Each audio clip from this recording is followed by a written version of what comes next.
Tidak menganggap sepi pengorbanan Kristus. Refleksi pagi 796. Apa penegasan Yesus Kristus tentang pentingnya pengorbanannya yang digambarkan sebagai makan daging dan minum darahnya?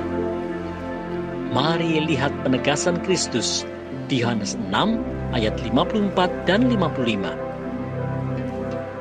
Barang siapa makan dagingku dan minum darahku, ia mempunyai hidup yang kekal, dan aku akan membangkitkan dia pada akhir zaman.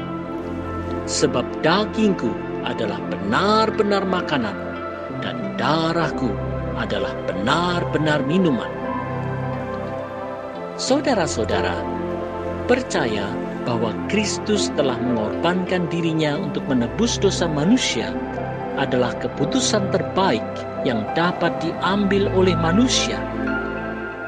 Melaluinya, orang percaya akan dibangkitkan pada akhir zaman dan hidup kekal bersama Allah di sorga.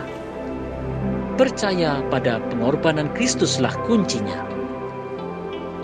Saudara-saudara, bagaimana sikap kita sebagai orang Kristen terhadap pengorbanan Kristus? Bila Kristus telah mengungkapkan rahasia hidup kekal melalui pengorbanannya, apakah kemudian kita menganggap sepi dan sepele pengorbanan Kristus? Bila hidup kekal telah dijanjikan Kristus, mengapa kita masih mencoba mengutamakan hal-hal yang mendukakan Kristus dengan segala pikiran dan perbuatan jahat kita? Sudah semestinya lah orang Kristen hidup sesuai dengan kodrat ilahi melalui iman pada Yesus Kristus. Tawaran dunia seperti kekayaan, jabatan, pesta pora, dan kenikmatan hidup tentu mencoba untuk menggeser iman kita. Makanya, marilah kita tetap bergiat mendorong dan meneguhkan satu sama lain.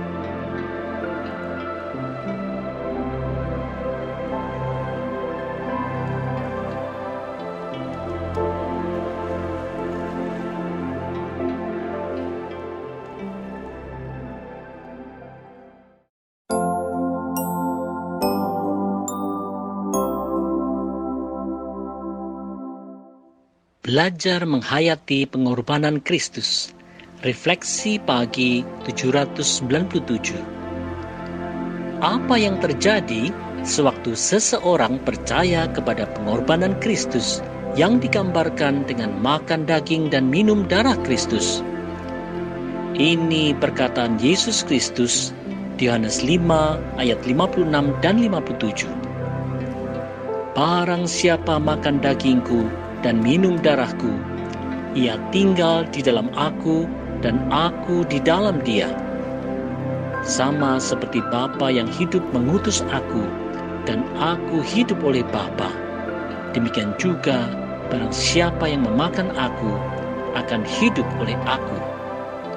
Saudara-saudara, bila seseorang percaya bahwa Yesus Kristus telah menebusnya, maka Kristus akan menjadi bagian integral dalam kehidupannya. Ia akan hidup hanya oleh karena anugerah Kristus semata. Tidak ada sudut kehidupannya yang tersembunyi dari terang Yesus Kristus. Inilah kekristenan yang sejati. Saudara-saudara, memakan daging Kristus dan minum darah Kristus adalah gambaran yang dirayakan dalam sebuah perjamuan kudus, di mana orang percaya diajak untuk menghayati arti pengorbanan Kristus di kayu salib. Melaluinya, orang percaya selalu diingatkan bahwa segala sisi kehidupannya telah berada dalam terang Kristus, Sang Anak Allah. Hanya saja sayangnya, tidak sedikit orang yang mengaku Kristen tetapi masih saja memiliki kehidupan yang gelap dengan segala pikiran dan perbuatan yang tercela. Bukannya membawa terang Kristus, kehidupannya justru membawa kegelapan, tidak hanya bagi gereja, tetapi juga bagi masyarakat. Oleh sebab itu, marilah kita perbaharui komitmen kita sebagai orang Kristen melalui pertobatan yang sungguh.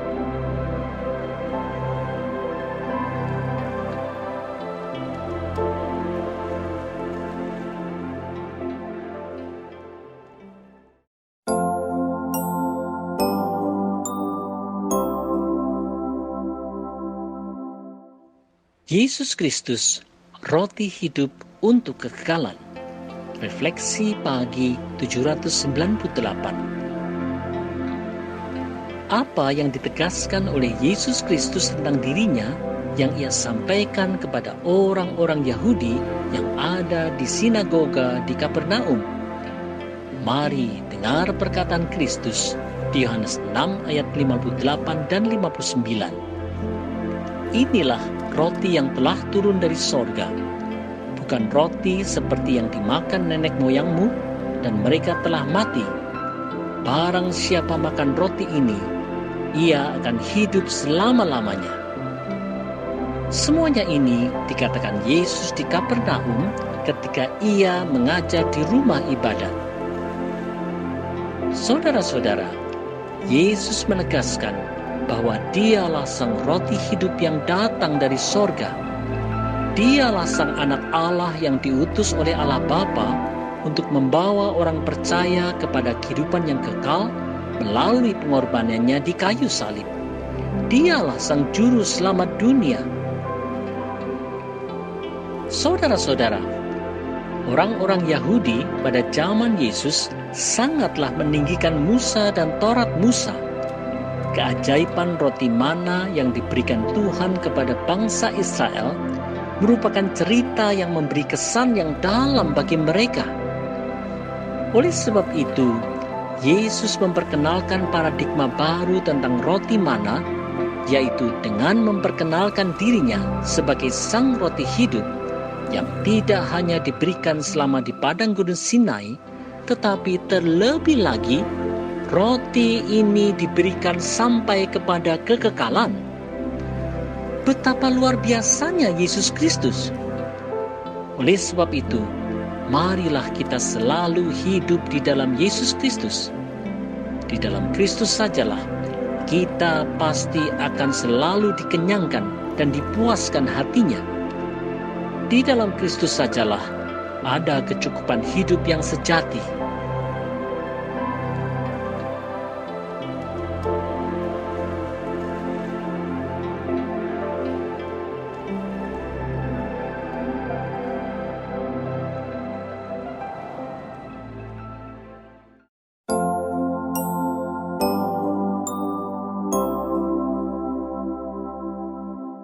Berpikir sesuai dengan pikiran Allah.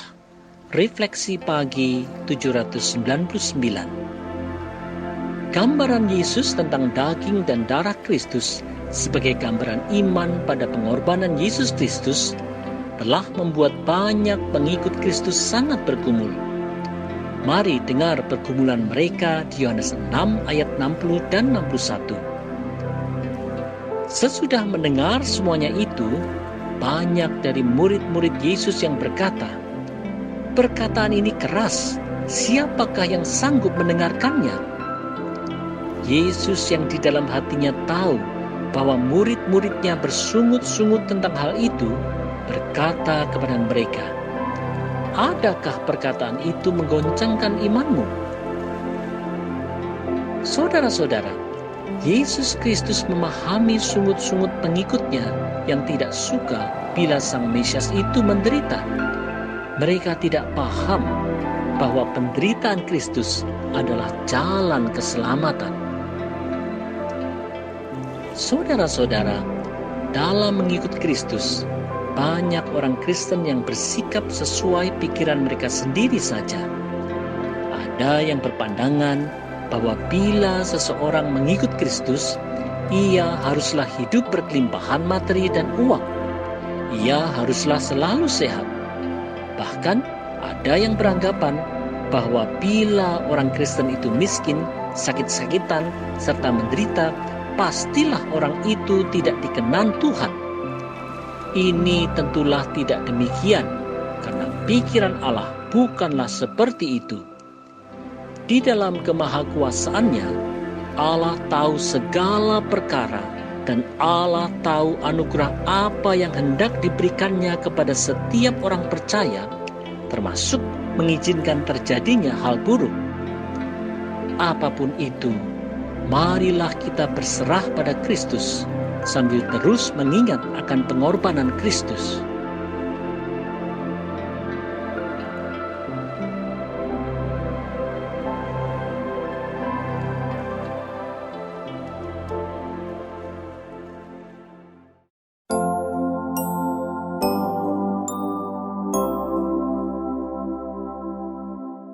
Tidak meragukan perkataan Kristus. Refleksi pagi 800. Ada pengikut Kristus yang tergoncang imannya karena mendengar kiasan Yesus Kristus tentang daging dan darah Kristus. Bagaimana tanggapan Yesus di Yohanes 6 ayat 62 dan 63 tentang hal ini? Ini dia. Dan bagaimanakah jikalau kamu melihat Anak Manusia naik ke tempat di mana ia sebelumnya berada? Rohlah yang memberi hidup, daging sama sekali tidak berguna. Perkataan-perkataan yang kukatakan kepadamu adalah roh dan hidup. Saudara-saudara, Yesus Kristus memang berasal dari sorga dan akan kembali ke sorga setelah melaksanakan misi penebusan melalui pengorbanannya di kayu salib. Di dalam kedagingannya, pengikut Kristus tidaklah memahami perkataan Kristus yang memberi hidup di dalam roh. Saudara-saudara, mencoba bersandar pada pikiran manusia semata tentu tidaklah cukup untuk memahami maksud agung Allah dalam penebusan dosa manusia. Memang tidaklah masuk di akal manusia bahwa Allah mau repot-repot untuk menjelma menjadi sama dengan manusia, bahkan rela mengorbankan diri untuk disalib di Golgota. Tetapi kenyataannya, Allah memang hadir dalam Yesus Kristus.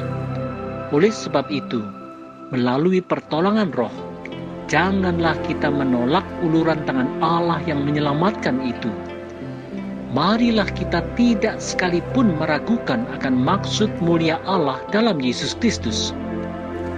Di dalam iman percaya seperti inilah, maka kita akan memperoleh hidup yang benar-benar berbuah.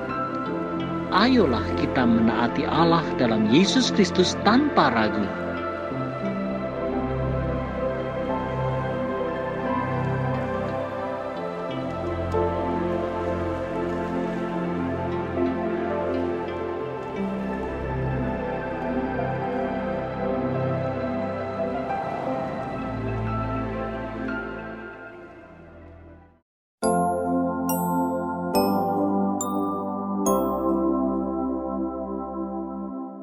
Tidak menyia-nyiakan anugerah Allah. Refleksi pagi 801. Bagaimana Yesus Kristus menanggapi tentang pengikutnya yang terguncang imannya? Mari kita lihat Yohanes 6 ayat 64 sampai 66. Tetapi di antaramu ada yang tidak percaya. Sebab Yesus tahu dari semula siapa yang tidak percaya dan siapa yang akan menyerahkan dia.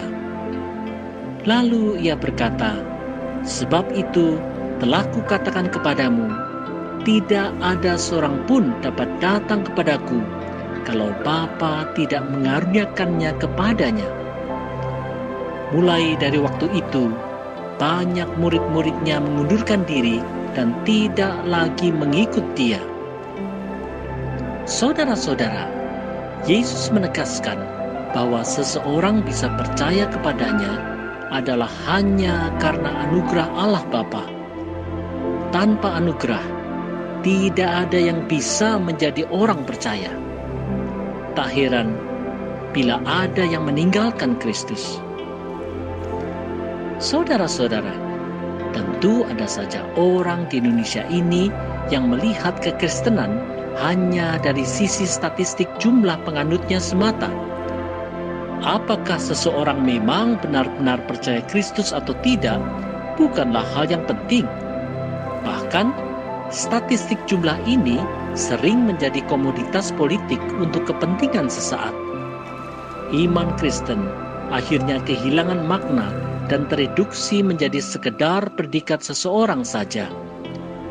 Bila menjadi Kristen yang sejati itu adalah hanya karena anugerah Allah semata, maka tentu ada yang telah menyia-nyiakan anugerah Allah ini.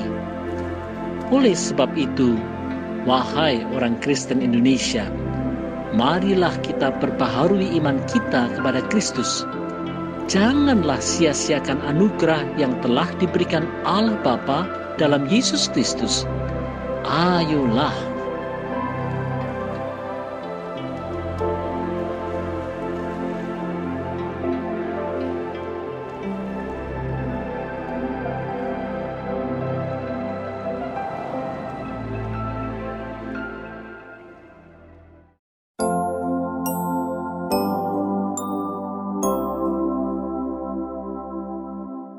Tetap teguh dalam Kristus. Refleksi pagi 802. Setelah mendengar ajaran Kristus yang tidak sesuai dengan harapan mereka, banyak orang kemudian meninggalkan Kristus. Bagaimana dengan ke-12 murid Kristus? Mari simak Yohanes 6 ayat 67 sampai 69. Maka kata Yesus kepada ke-12 muridnya, "Apakah kamu tidak mau pergi juga?" Jawab Simon Petrus kepadanya, "Tuhan, kepada siapakah kami akan pergi? Perkataanmu adalah perkataan hidup yang kekal, dan kami telah percaya dan tahu bahwa Engkau adalah yang kudus dari Allah." Saudara-saudara, ke-12 murid tetap mengikut Kristus dengan keyakinan penuh bahwa Kristus adalah anak Allah yang secara khusus telah diutus Allah Bapa supaya manusia dapat memperoleh hidup yang kekal. Saudara-saudara, tidak hanya di zaman dulu, di zaman sekarang pula, ajaran Kristus bahwa Dia adalah anak Allah yang berinkarnasi menjadi manusia dan kemudian mati serta bangkit kembali untuk menebus dosa manusia memang suatu ajaran yang sulit dipahami. Bagaimana mungkin ini terjadi? Bagi sebagian orang ini tidaklah masuk di akal. Tak heran bila ada saja orang yang kecil hati dan kemudian meninggalkan Kristus. Di tengah pluralisme pandangan di dunia, orang Kristen dipanggil Allah untuk tetap berpegang teguh pada dasar iman yang teguh dalam Kristus. Berbagai jenis pandangan pasti akan terus menggempur keyakinan dasar kita tentang Kristus. Tetapi, wahai orang Kristen Indonesia, ayo tetap teguh dan tidak goyah.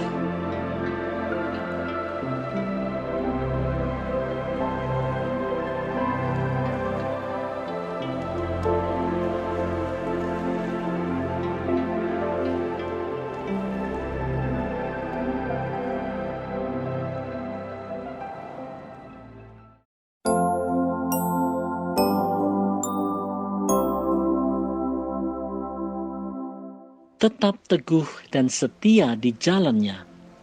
Refleksi pagi 803. Walaupun Yesus Kristus sendirilah yang telah memilih ke-12 muridnya, apa hal yang telah Yesus ketahui tentang salah seorang muridnya itu?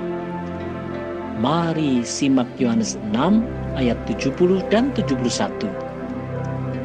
Jawab Yesus kepada mereka, "Bukankah aku sendiri yang telah memilih kamu yang 12 ini? Namun seorang di antaramu adalah iblis."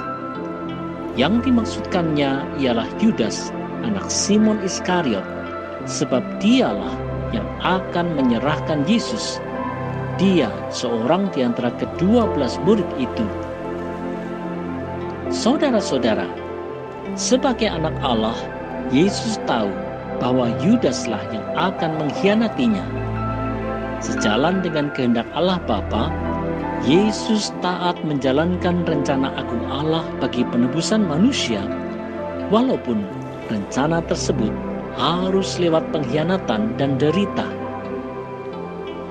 Saudara-saudara, Yesus Kristus tahu betul bahwa Ia menjalankan misi penebusan Allah, sehingga meskipun jalan yang akan ditempuhnya itu sukar dan penuh onak duri, Ia tetap mau taat sampai akhir.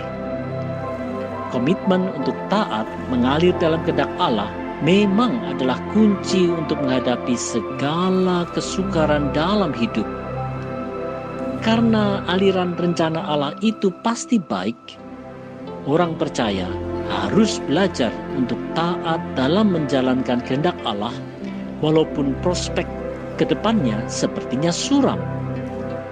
Di balik awan gelap kesulitan hidup, percayalah bahwa sinar mentari kasih dan kuasa Allah tetap akan menyinari kita sampai pada akhirnya. Oleh sebab itu, marilah kita tetap teguh dalam komitmen untuk menjalankan kehendak Allah. Ayo tetap setia